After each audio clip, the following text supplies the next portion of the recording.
दोस्तों नमस्कार। किताब घर कार्यक्रम में आप सभी का पुनः स्वागत है। मैं हूं आपके साथ पुनीत और मेरे साथ हैं मेरे साथी इस कार्यक्रम के को होस्ट और हमारे विशेषज्ञ भी मैं कह सकता हूं, शैलेंद्र सिंह दुहन जी। शैलेंद्र जी नमस्कार। नमस्कार सर, और सभी श्रोताओं को भी नमस्ते। बिल्कुल। तो हमारे किताब घर कार्यक्रम के अंतर्गत हमने सबसे पहले कार्यक्रम में गोदान उपन्यास पर चर्चा की, उपन्यास की समीक्षा की। इसके पश्चात कहानी सागर सीमांत, और सागर सीमांत में एक टर्म आई थी, शब्द आया था शब्द शक्तियां, जिस पर हमने अगले कार्यक्रम में विस्तृत चर्चा की। और आज हम एक प्रादेशिक भाषा के उपन्यास के साथ आपके बीच उपस्थित हैं। प्रादेशिक भाषा, हालांकि भारत की 8वीं अनुसूची की भाषा है पंजाबी। पंजाबी का प्रसिद्ध उपन्यास मढ़ी दा दीवा, मढ़ी दा दीवा, क्योंकि मैं पंजाबी हूं तो पंजाबी प्रोनाउंसिएशन कर सकता हूं, पंजाबी उच्चारण, मढ़ी दा दीवा, गुरदयाल सिंह जी का यह उपन्यास है। पंजाब की सामाजिक आर्थिक स्थिति, जातीय भिन्नता, दलितों की पंजाब में स्थिति, पंजाब की प्रादेशिक स्थिति को बयां करता यह उपन्यास मढ़ी दा दीवा। क्यों शैलेंद्र जी? जी पुनीत जी, यकीनी रूप से मढ़ी दा दीवा उपन्यास उसी स्वर का उपन्यास है। और जब ये लिखा गया 1964 में, उसी समय हिंदी में भी इसी तरह की श्रृंखला थी। रेणु साहब ने चौमन में जो है आंचलिकता से भरपूर मैला आंचल लिखा था। उसके बाद में 68 के आसपास जगदीश चंद्र जी ने भी एक उपन्यास लिखा, धरती धरना। जी तो इसी स्वर का जिक्र था। और ये जो सृजन है, सचमुच बहुत अद्भुत सृजन है। और इस उपन्यास की जो महत्वता है वो कई रूपों में हम लोग देख सकते हैं, जिसका हम जिक्र करेंगे साथ साथ बातचीत के साथ जब आगे बढ़ेंगे। तो कई रूपों में इस सृजन का बड़ा ऊंचा महत्व रहा है। केवल इंडियन लैंग्वेज में ही नहीं, फॉरेन लैंग्वेजेस में भी बहुत अधिक महत्व वाली रचना रही है। और जो वीर भूमि पंजाब भूमि है, जो कृषकों की भूमि है, जो भूमि 5 नदियों की है, जिस माटी की खुशबू से देश के आंदोलनों ने परिभाषा पाई है, उस भूमि से मालवा का एक बहुत सुंदर गुलाब खिला, जिसे गुरदयाल सिंह कहते। बहुत बड़े राइटर थे, बहुत बड़ा फलक था इनका, बहुत ऊंचा सृजन था और बहुत लिखा, बहुत सुंदर लिखा। जी, बिल्कुल। और इस शायद मैं ज्यादा ही उपन्यास, कह गया, पर नहीं मेरे नहीं, प्रिय बिल्कुल लेखक हैं बिल्कुल गुरदयाल जी। आप, बिल्कुल बिल्कुल गुरदयाल सिंह जी हैं भी इसी लायक, और इनके विषय में इतना, इससे भी ज्यादा कहा जाए तो कोई अतिशयोक्ति नहीं होगी। उपन्यास की कथा की बात कर लेते हैं जल्दी जल्दी, इसके बाद इसकी समीक्षा भी करने का हम प्रयास करेंगे जितना हमसे बन पड़ेगा। ये उपन्यास, जैसा कि हमने शुरू में जिक्र किया, पंजाब की सांस्कृतिक, सामाजिक, आर्थिक और जातीय भिन्नताओं को दर्शाता उपन्यास है। पंजाब के मालवा क्षेत्र की यह कहानी है। पंजाब का एक नौजवान जगसीर अपने माता पिता नंदी और पिता के साथ रहता है। पिता धर्म सिंह के पिता का पुराना दोस्त है। धर्म सिंह के पिता ने उसे अपने खेत के एक कोने में, अपनी जमीनों के कोने में थोड़ी सी जगह दे रखी है, जहां पर उसने खेती शुरू कर दी है। और जगसीर का पिता यह चाहता है कि जब वो मरे तो उसके मरने पर उसी जगह पर उसकी मढ़ी बनाई जाए, उसकी समाधि बनाई जाए, और वहां पर एक टाली का यानी शीशम का पेड़ लगाया जाए। तो जगसीर उसकी इस इच्छा को पूरा करता है। इस कहानी के साथ एक अन्य प्रासंगिक कथा चलती है। गांव के ही एक दूसरे नौजवान निक्का की शादी होती है। निक्का स्वभाव से ही बचपन वाला है, उसका दिमाग बच्चों जैसा है। जगसीर निक्का का पुराना दोस्त है। निक्का की पत्नी भानी बड़ी खूबसूरत है। जब जगसीर अपने दोस्तों के साथ निक्का की पत्नी को देखने आता है, अपनी भाभी को मिलने आता है, तो दोनों में मौन प्रेम स्वीकृत हो जाता है। दोनों मौन प्रेम के बंधन में बंध जाते हैं। शुरू में ही निक्का और उसकी मां को इसकी भनक लग जाती है, क्योंकि जगसीर का बार बार निक्का के घर में आना आरंभ हो जाता है। भानी के साथ मारपीट शुरू होती है। जगसीर का पिता मर जाता है और उसकी उसी जगह पर शीशम के नीचे शीशम लगाकर समाधि बनाई जाती है। धर्म सिंह का बेटा लालची स्वभाव का है, बंता मुनाफाखोर है। वो अपनी जमीनों पर किसी का दखल नहीं चाहता। धर्म सिंह के लाख समझाने के बावजूद वो जगसीर के पिता की समाधि मढ़ी को तोड़ देता है। शीशम का पेड़ गिरा दिया जाता है। जगसीर की मां नंदी बुढ़ापे की वजह से कानों से अब कम सुनती है और आंखों से उसे दिखाई भी देना बहुत कम हो गया है। लेकिन जब उसे यह पता चलता है कि उसके पति की कब्र को तोड़ दिया गया, पंजाबी में शब्द प्रयोग हुआ है सिवे, उसके पति दे सिवियां नूं फोड़िया गया है, तां वो बहुत उदास हुंदी है, वो बहुत निराश होती है और जगसीर भी इस बात को सह नहीं पाता, वो उदास रहने लगता है। दूसरी तरफ भानी, उसके साथ मारपीट होती है, लेकिन जगसीर और भानी का मौन प्रेम चलता रहता है। दोनों की मौन स्वीकृति चलती रहती है। दोनों कभी भी प्रेम की सीमा को पार नहीं करते, लेकिन दोनों का प्रेम बना रहता है। जगसीर नशों का आदी हो जाता है, अफीमची बन जाता है और एक समय ऐसा आता है जब जगसीर मरने की कगार पर है। उपन्यास के अंत में हम देखते हैं कि जगसीर अपने दोस्त को यह संदेश देता है कि वो भानी को संदेशा दे दे कि वो जगसीर की मढ़ी पर दिया जलाया करे और जरूर जलाया करे। जगसीर के मरने के बाद निक्का की पत्नी भानी जगसीर की मढ़ी पर दिया जलाती है। यह दिया है उम्मीदों का प्रतीक, यादों का प्रतीक और मौन प्रेम का प्रतीक। तो ये मढ़ी दा दीवा उपन्यास की कथा है, संक्षिप्त कथा, जिसका हमने आपसे जिक्र किया। इस उपन्यास पर फिल्म भी बन चुकी है, हिंदी सहित अन्य भाषाओं में इसका अनुवाद हुआ है और फिल्म भी बनी है हिंदी में और पंजाबी धारावाहिक भी बना है।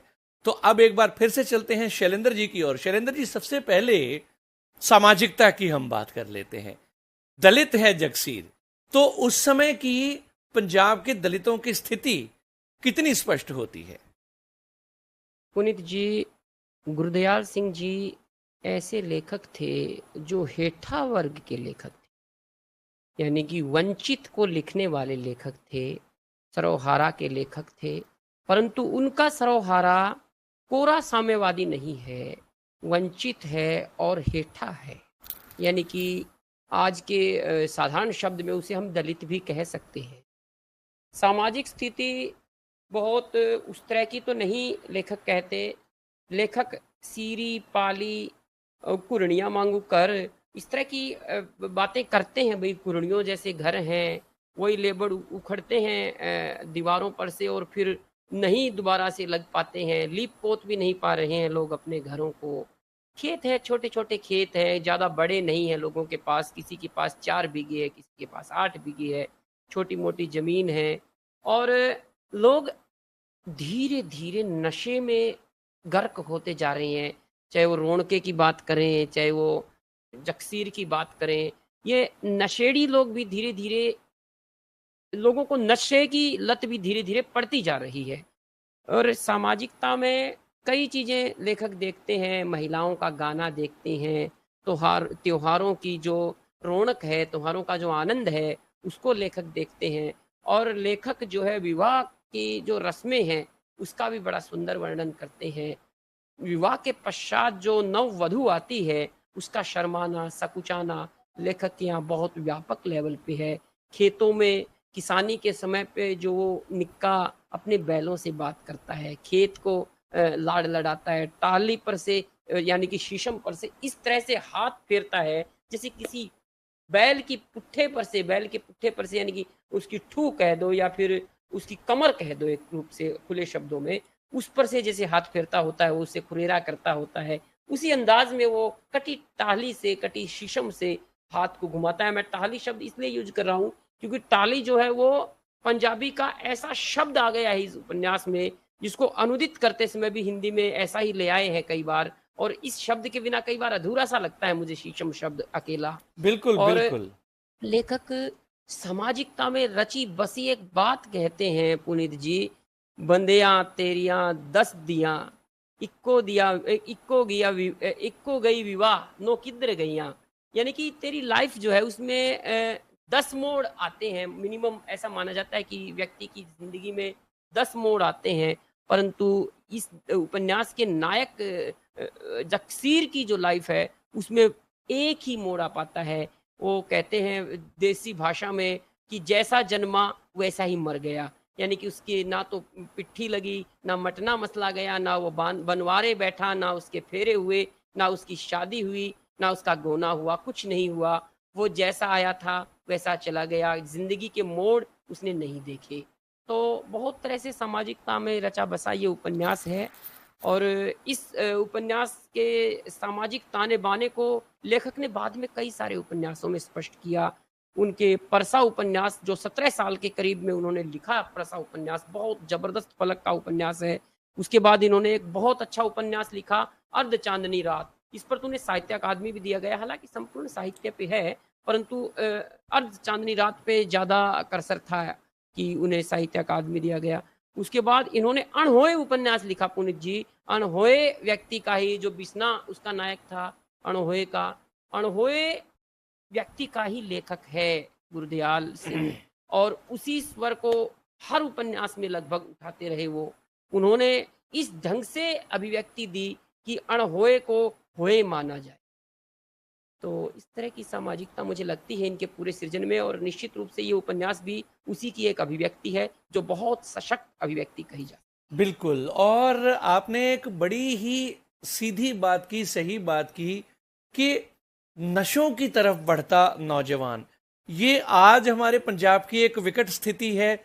हम नित्य नई खबरें सुनते हैं, समाचार सुनते हैं, नशों में नौजवान हमारे गर्क हो रहे हैं, फलां ड्रग तस्कर पकड़ लिए गए, फलां जगह से इतनी हेरोइन बरामद हो गई, और इतने नशा मुक्ति केंद्र खोल दिए गए। तो ये समस्या कोई आज की नहीं है, ये समस्या बहुत पुरानी है, जिसका वर्णन इस उपन्यास में भी है। इसका सबसे पहला उदाहरण हमें रौनकी के रूप में मिलता है। क्यों चले जी, जी, बिल्कुल रौनकी के रूप में मिलता है। वो अफ़ीम के मावे लेता है, और धीरे-धीरे वो स्पष्टीकरण होता है कि जगसीर भी मावे लेने लग गया है। तो नशे की समस्या यकीनी रूप से बहुत बड़ी समस्या है हमारे समाज में। आजकल तो चिट्टा चल रहा है, उड़ते पंजाब के साथ उड़ता हरियाणा हो गया है, और अब तो उड़ती दिल्ली भी हो गई है भाई। तो उस तरह से समाज में नशे का जो प्रचार हो रहा है, नशा जिस तरह से फैल रहा है, और मुझे कई बार ऐसा लगता है कि अलग-अलग तरह की रील्स, अलग-अलग तरह की घटनाएँ कई बार जो है नशे को घटाने की जगह बढ़ाने का काम कर रही हैं। अलग-अलग तरह की स्मगलिंग हो रही है, अलग-अलग तरह से नशा मुक्ति केंद्र खोल करके जो जो नशा मुक्ति के लिए आते हैं उनका ही शोषण किया जा रहा है। एक जो है बहुत अच्छे लेखक हैं हरियाणा के, हरभगवान चावला, उनका एक उपन्यास है देख फरीदा जो थिया। उनके उपन्यास में बहुत सुंदर वर्णन है इस बात का। कभी मौका मिला तो हम उसकी चर्चा भी यहाँ करेंगे। जी जी, और बिल्कुल। बहुत व्यापक लेवल पे ये समस्या उठ रही है, बढ़ रही है, जिसका बढ़ना सचमुच देश के लिए, समाज के लिए बहुत ही खतरनाक है, बहुत ही खतरनाक। व्यक्ति को शिक्षा से काटता है नशा, व्यक्ति को समृद्धि से काटता है नशा, व्यक्ति को सकारात्मकता और शांति से काटता है नशा, समाज को ऐसी खाई में गर्क करता है नशा, जो सचमुच वो खाई है जो कभी भी किसी भी व्यक्ति के लिए विकास की खाई नहीं कही। और ये जी पुनीत जी। नशे जितना आप नशों में लग गए हैं, हमारे शरीर पर कितना असर डालते हैं। शारीरिक रूप से आप देखेंगे तो जगसीर भी कमजोर हो चला है। रौनकी के घर में उसकी पत्नी कई साल रही, लेकिन वो अपनी पत्नी भागवंती को बच्चा ना दे सका। वो इसलिए क्योंकि शरीर कमजोर हो गए हैं, नशे कर करके शरीरों में वो ताकत ही नहीं रही। उसी तरह निक्का है, वो भी अपनी पत्नी को वो सुख नहीं दे पाता जो उसे चाहिए, और तभी उसकी पत्नी आकर्षित होती है जगसीर की तरफ। एक और बड़ी समस्या शैलेंद्र जी इस उपन्यास में जो उजागर हुई है, वो जातीयता, दलितों की समस्या। जी। क्योंकि ये पुनीत जी, जी मैं थोड़ा सा बोलूंगा। निक्का की जो समस्या है जी वो नशे की समस्या नहीं है। निक्का जब जगसीर ने मुंह दिखाई देखी, मुंह जी मुंह दिखाई करी अपनी भाभी की, तो एक साइड से अपनी भाभी का जब मुंह देखा तो ऐसा लगा जैसे बिजली का लश्कारा लगा हो, बिजली बिल्कुल। चमकी हो, हम्म। और वो पहली नजर का दोनों में आपस में जुड़ाव। हो तो गया। उस जुड़ाव की उपज थी भानी, और जुड़ाव की उपज था भानी और जगसीर का प्रेम। उसे किसी हवस की उपज तो मुझे नहीं लगता नहीं उस नहीं, तरह से थी। जगसीर में हवस की उपज नहीं है, लेकिन कहीं ना कहीं इस उपन्यास को हम अगर ध्यान से पढ़ते हैं तो दिखता है कि निक्का से कहीं ना कहीं भानी असंतुष्ट है। और उसका कारण है कि जब उसे ये लगता है कि जगसीर से उसका प्रेम बढ़ रहा है, तो उसकी घर में मार पिटाई होती है, उसको घर में सताया जाता है, उसको बहुत मारा जाता है, जगसीर से उसको दूर करने की कोशिश की जाती है, उसे गालियां दी जाती हैं। और हम उपन्यास के यदि आरंभ में भी देखें, जब निक्का की शादी हो रही है, उसका विवाह हो रहा है, तो दो औरतों की बातचीत है। वो पंजाबी की बातचीत है जो पढ़ने वाली है। तो वो एक औरत पूछती है कि किसकी नाई किदी नाई तो हो रही है। दूजी कहती है जी करतारो नैन दे मुंडे निक्के दी। वो कहती है कि उसको कहती है कि ये कैसे। वो कहती है कि 3,000 रुपए तो पहले दे के गए हैं। तो कहती है तब हमें हाँ। दे दवा के कोई कट्टे बच्चे ब्याह लो। तो हम्म। मतलब कहने का ये है कि कहीं ना कहीं, और लोग भी जानते हैं उसके बारे में। हाँ, पारिवारिक स्थिति यकीनी रूप से कुछ तो वो नैण है, नाई परिवार है। जी। नाई परिवार की स्थिति हमारे समाज में बहुत अच्छी नहीं मानी जाती थी। समाज में जी। ये समाज जो है बहुत स्वर्णों का, उस तरह का समाज था जो कुचलने वाला समाज था।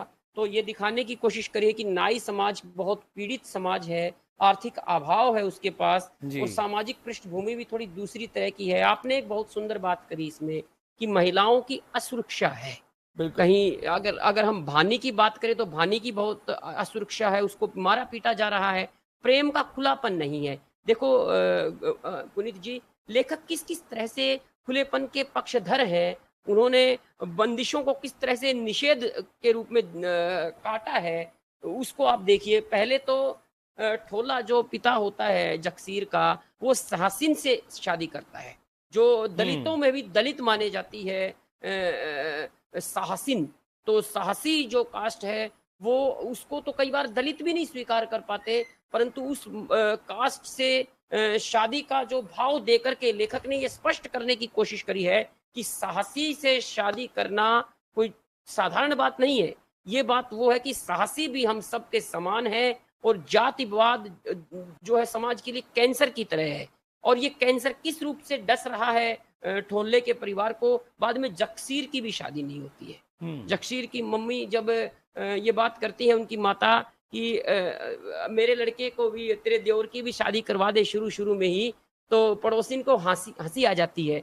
तो इस तरह से ये लेखक दिखाने की कोशिश कर रहे हैं कि अलग अलग रूपों में प्रेम उभरता है, उसकी कोपलें उभरती हैं, परंतु ये समाज उसका निषेध करता है।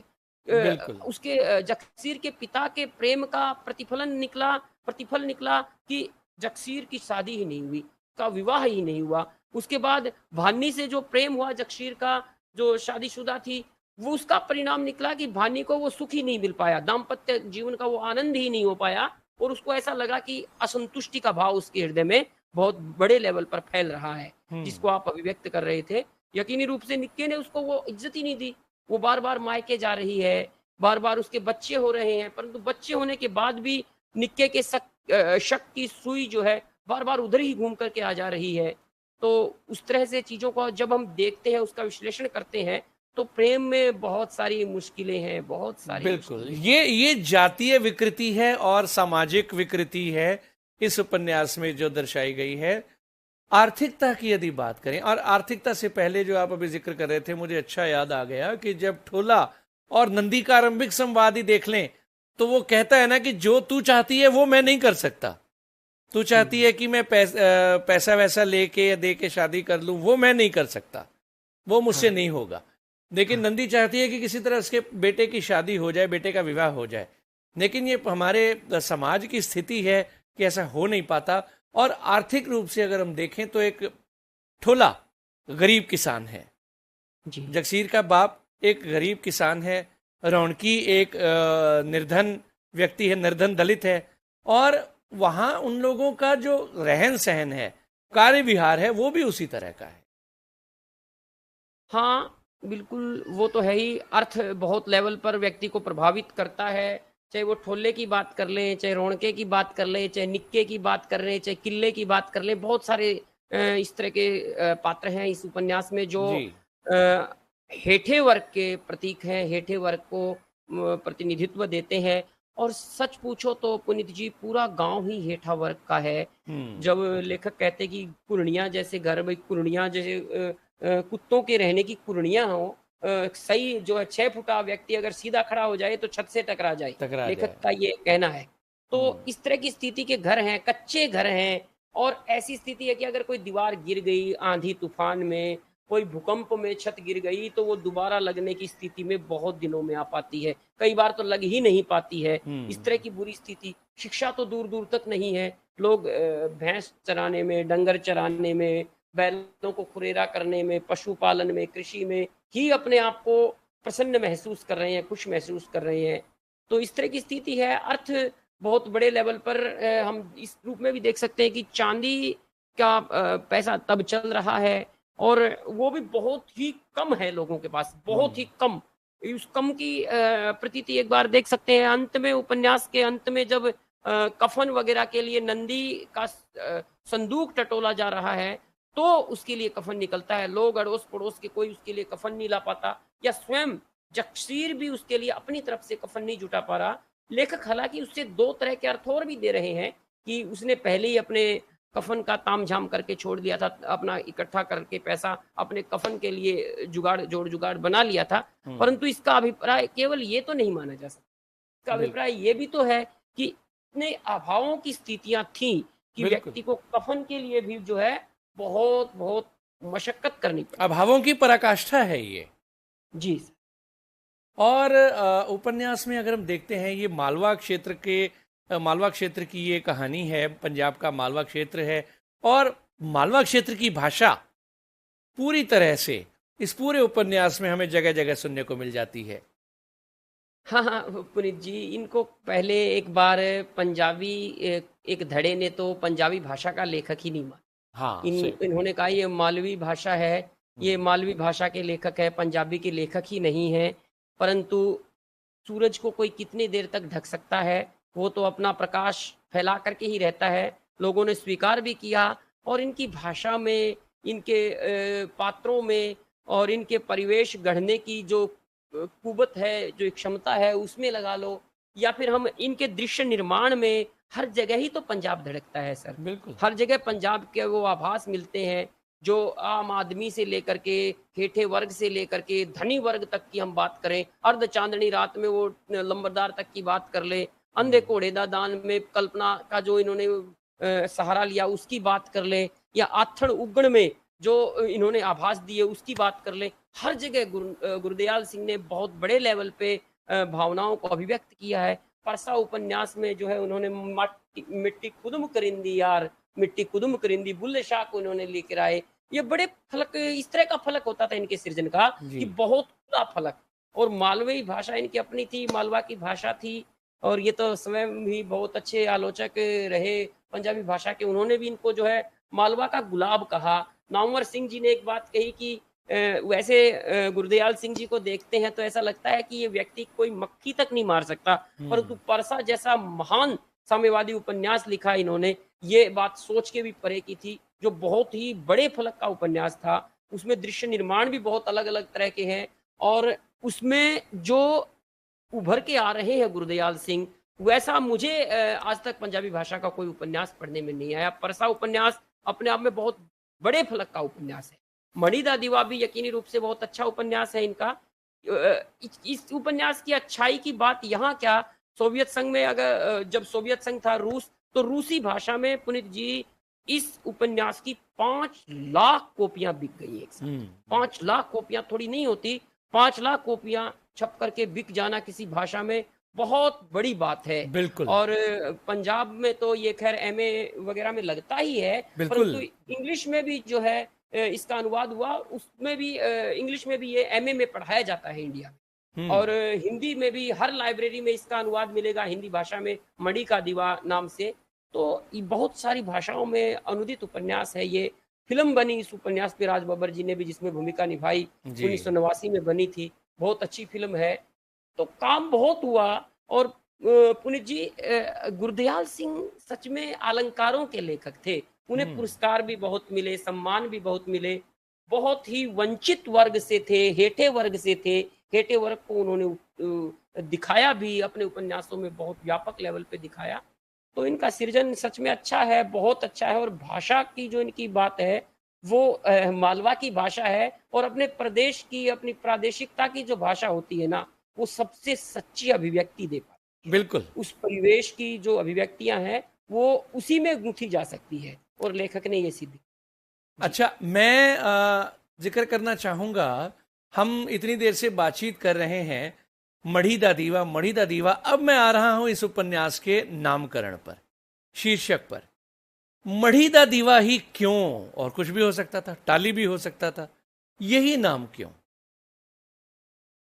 पुनित जी, नामकरण लेखक बहुत तरह से सोच करके देता है। मड़ी दा दीवा उपन्यास को नाम प्रेम प्रसंग के कारण, मैं महसूस करता हूं कि प्रेम प्रसंग के कारण ज्यादा लेखक प्रेम के पक्ष में खड़े होकर के इसका वर्णन कर रहे हैं। अंत में जो वर्णन होता है कि दीवा जब जलाया जाता है, यानी कि दीपक जब जलाया जाता है, तो उसकी दो लाटें निकलती, लेखक कह रहे हैं कि दो अलग अलग लो निकल रही है, ऊंची होकर के एक हो जाती है।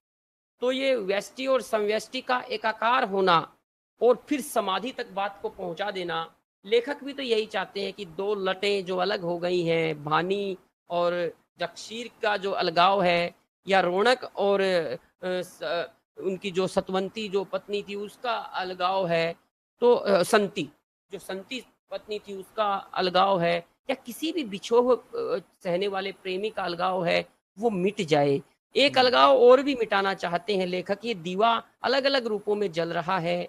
ये सर्वहारा और बुर्जुआ वर्ग के बीच के अंतर का जो अलगाव है, उसे भी लेखक मिटाना चाहते हैं। लेखक को एक चिराग जलाना उचित लग रहा है, तो अपने ढंग से चिराग जलाते हैं लेखक। ये भानी के हाथ से ही जलाया जाना चाहिए था, मुझे भी ऐसा ही लग रहा था, क्योंकि और कोई इस चिराग को जलाने लायक नहीं लग रहा मुझे। जगसीर के जाने के बाद भानी ही एक मुख्य पात्र बचती है, और वो भानी का दिया जलाना ये सिद्ध कर रहा है कि प्रेम की मृत्यु नहीं हो सकती, सहीपन की मृत्यु नहीं हो सकती, सकारात्मकता हमेशा दैदीप्यमान रहेगी।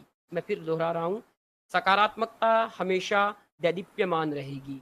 जी बिल्कुल। और ये दिया जो यादों का प्रतीक है, मूक प्रेम का प्रतीक, उम्मीदों का प्रतीक, आशाओं का प्रतीक, ये दिया जो भानी जलाती है जगसीर के कहने पर। जगसीर कहता है कि वो मेरी मढ़ी पर पोछा लगा जाया करे और दिया जला जाया करे, जिसे भानी करती है। आखिर में इस उपन्यास में एक हमें और दिखाई बात बड़ी देता है। दिलचस्प थी पुनीत जी जी, जी। भानी तक ये संदेश जो है रौनक पहुंचा नहीं पाती, हाँ फिर भी भानी जो है दिया जलाने आती है। तो बिल्कुल प्रेम की पराकाष्ठा है ये। बिल्कुल। जब भावना के साथ भावना का मेल बिना कहे हो जाए, तारतम्यता इतना हैवी स्थान ग्रहण कर ले, इतने बड़े लेवल पर फैल जाए कि बिना कहे ही दूसरे तक बात पहुंच जाए, तो बहुत बड़ी बात है। बहुत सुंदर बात ये है पुनीत जी कि ये प्रेम उस लेवल का प्रेम है जो बिना रौनके के कहे, बिना रौनक के कहे ही भानी समझ जाती है, और दिया जो है जला देती है उसकी मढ़ी पर आकर के, और कहता तक नहीं। ये जो भावना का प्रकाश है, जब दूसरे की भावना तक पहुंचता है, तो सचमुच सच्चा प्रेम कहलाता है। उसी सच्चे प्रेम को अभिव्यक्त करता है ये दिया। तो कई अर्थों में दिया शीर्षक सार्थक भी है, और मढ़ी दा दीवा जो उपन्यास है, ये अंत में जब पहुंचता है जगसीर की मृत्यु के साथ, और हवाओं के बहने के साथ, और भानी के जाने के साथ, दिया जला करके जब वो जाती है, तो अलग ही तरह के फलक पर ले चलता है, पायदान पर ले चलता है पाठक को। और पाठक एक ऐसे दुख को अनुभव करता है भीतर, जो सच्चे प्रेम का दुख है, सच्चे प्रेम की पीड़ा है। जी दोनों का ये प्रेम कभी भी अपनी सीमाओं को पार करके नहीं गया। ये दोनों का मौन प्रेम रहा। लेकिन ये प्रेम कितना बड़ा है, कितना इस प्रेम के अंदर, क्या इस प्रेम का जादू है कि बिना कहे भानी वो दिया जलाने पहुंच जाती है। शैलेंद्र जी, इस उपन्यास के अंत में मैं चरित्र पर बात करना चाहूंगा, संवाद और चरित्र। ये दोनों यदि आप एक साथ ले लें। संवाद तो बहुत ऐसे संवाद होते हैं गुरुदयाल सिंह जी के, जो ऐसा लगता है वो किसी के सुन लेते हैं और सीधा लिख देते हैं। इस्मत चुगताई भी ऐसा ही करते थे। उनकी जो वो थी, वो भी बड़ी इस तरह की ही लेखिका थी। वो किसी से सुनती थी और लिख देती थी। मुझे ऐसा लगता है कि गुरुदयाल सिंह जी, जो व्यक्ति बोलना चाहता है वो बिल्कुल हूबहू बोलते हैं, बिल्कुल हूबहू। चाहे वो इसी उपन्यास में भानी का ये कहना कि मैंने तो तेरे पीछे पूरी जिंदगी खराब कर ली चंदैया, और तू इस बात को जानता, समझ भी नहीं रहा है तू इस बात को। चाहे वो रोणके की ये बात कहनी महसूस कर लें कि बंदियां तेरियां 10 दियां, एको गई विवाह 9 किधर गईयां। तो हर उसमें संवाद उस तरह के झलक रहे हैं जो बहुत प्रभावी संवाद हैं, और जिनमें नाटकीयता नहीं है, बिल्कुल भी नहीं है। वास्तविक लगते हैं संवाद। ऐसा लगता है कई बार तो कि मैं अगर जगसीर की जगह होता तो यही बात बोलता, मैं अगर भानी की जगह होता तो यही बात बोलता, मैं निक्के की जगह होता तो यही बात बोलता। वेणे देने की बात मान लो, नंदिनी की जो पत्नी होती है, ठोले की पत्नी होती है, जगसीर की माँ होती हैं, उनको वेणे देना जब समझ रहे हैं हम, टप्पे ले ले करके, बात कह कह करके वो अपने पति को संबोधन दे दे करके रोती हैं, बिलखती हैं और अपनी बात कहती हैं।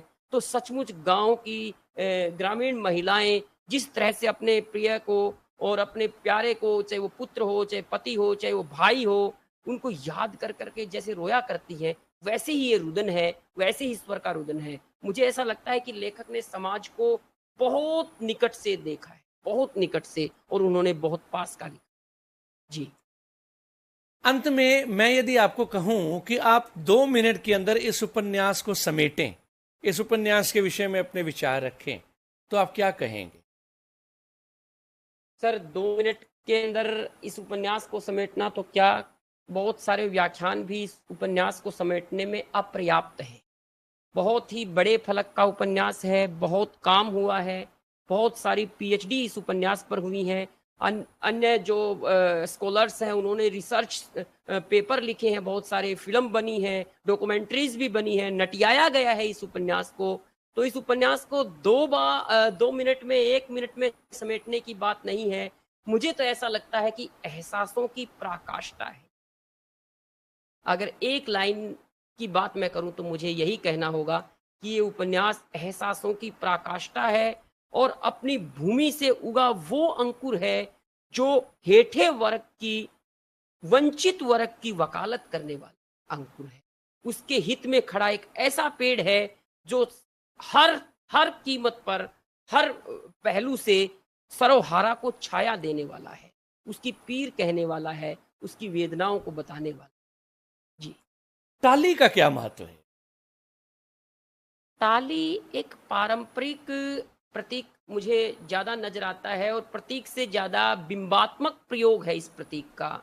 जैसे वो ताली को अभिव्यक्त कर रहे हैं, ताली का कटना, ताली को एक सजीव व्यक्ति की तरह लेखक का दिखाना, ताली के नीचे बनी मंडी और ताली से ठोले का प्यार, और ताली के नीचे बैठ करके जगशीर का रोटी खाना, उसकी माता का रोटी परोसना, बैलों का बंधना, और ताली की छाया में बीतना, जीवन का बीतना, पलना बढ़ना, और अंत में जब ताली कटती है, उसको कटवाता है जब बनता, तो वो बहुत बुरी स्थिति लेखक महसूसता है जगशीर के लिए। और वहीं से ऐसा मोड़ आता है कि उसी घटना के बाद जो है जगशीर की माँ की डेथ होती है, और कहीं ना कहीं उसी घटना से प्रभावित होकर जगशीर जो है चल बसते हैं। यहाँ टाली जो है प्रतिष्ठा का प्रतीक है, टाली सर्वहारा के होने का चिन्ह है। वो चिन्ह जो वो ये महसूस रहा है कि वो सीरी नहीं है, उसकी अपनी जमीन है, उसका स्टेटस सिंबल उखड़ जाता है जब टाली कटती है। टाली उस तरह का प्रतीक महसूस होता है जो आज जमीन की फरद जैसे होती है, उस फरद की तरह वो टाली थी, उस याद की तरह वो टाली थी जो उसके पिता ने उसको जगशीर को पालते समय टाली के नीचे समय बिताया था। उस याद की पूरी पराकाष्ठा थी। ये केवल मंडी नहीं थी, उसके पिता की मंडी एक उस रूप में देखना मुझे ज्यादा प्रासंगिक लगता है कि उसके पिता की मेहनत थी जो खेत के कोने कोने में बिखरी थी, खेत की मिट्टी के कण कण में बिखरी थी, जिसकी तह करके, जिसको तहा करके कह सकते हैं, फोल्ड करके लेखक ने एक टाली की छाया में परोस दिया मढ़ी के रूप में। और मढ़ी एक उस रूप में उभर के आई जो अंतिम बंद तक, उपन्यास के अंतिम बंद तक टर्निंग पॉइंट रही, मोड़ का जो बिंदु रही वो मढ़ी रही। चलिए शैलेंद्र जी, बहुत बहुत धन्यवाद। आज हमने मढ़ी दा दीवा उपन्यास पर विशेष चर्चा की और इस चर्चा में वाकई मुझे ये अनुभव हुआ कि मैं मढ़ी दा दीवा एक बार पुनः पढ़ रहा हूँ। इस उपन्यास पर बनी फिल्म देख रहा हूँ, धारावाहिक देख रहा हूँ। सबसे पहले मैंने धारावाहिक देखा था, फिर उपन्यास पढ़ा था, तो मुझे ऐसा मैं लगा। आपको भी बड़ा थैंक यू करता हूँ और श्रोताओं से आग्रह करता हूँ कि ये ऐसा उपन्यास है जिसको बार बार पढ़े जाने को मन करता है। चाहे शरत जी का देवदास मान लें, चाहे गुनाहों का देवता धर्मवीर भारती जी का 1951 के आसपास प्रकाशित हुआ मान लें, चाहे चित्रलेखा 1934 में प्रकाशित हुआ मान लें, चाहे मढ़ी दा दीवा मान लें। इन उपन्यासों को जब हम एक पीढ़ी में रखते हैं तो मुझे कहीं ना कहीं ये नजर आता है कि मढ़ी दा दीवा बहुत क्लासिक है, बहुत क्लासिक। इतना क्लासिक है कि वो देवदास और गुनाहों के देवता जैसे उपन्यासों के स्वर का होते हुए भी गोदान के साथ बैठाए जाने के लायक उपन्यास है। इतना सार्थक और इतना ऊंचा उपन्यास है कि गोदान की तरह सरोहारा की बात करने वाला होते हुए भी वह रेणु के मैला आंचल की तरह आंचलिकता के रस में रचा बसा पगा उपन्यास भी कहा जा सकता है। तो बहुत सुंदर सृजन है। अगर किसी आलोचना का उत्कर्ष रचना का उत्कर्ष बन जाए, रचना के सृजन में, रचना के पठन पाठन में कहीं ना कहीं मदद कर दे तो वो सार्थक होगा। मुझे विश्वास है कि इस चर्चा को पढ़ने के बाद, सुनने के बाद श्रोता लोग जो है जरूर इस उपन्यास को पढ़ने का भी प्रयास करें। जी बिल्कुल, हर रंग में रंगा, हर रस में रसा और हर युग में एक नए सृजन के साथ, एक नए विश्वास के साथ लोगों को इस उपन्यास को पढ़ना चाहिए। और ये उपन्यास अपने आप में महान उपन्यास है। जैसा शैलेंद्र जी ने अभी कहा, रेणु जी की आंचलिकता को समेटे, प्रेमचंद जी के यथार्थवाद को समेटे और गुनाहों का देवता और देवदास जैसे उपन्यासों की क्लासिकी को समेटे ये उपन्यास मढ़ी दा दीवा अपने आप में महान उपन्यास है, हर रूप में महान उपन्यास है। आज की ये चर्चा अब यहीं समाप्त करने की मुझे यानी पुनीत को, अपने साथी और इस कार्यक्रम के सहयोगी होस्ट शैलेंद्र जी के साथ आज्ञा दीजिए।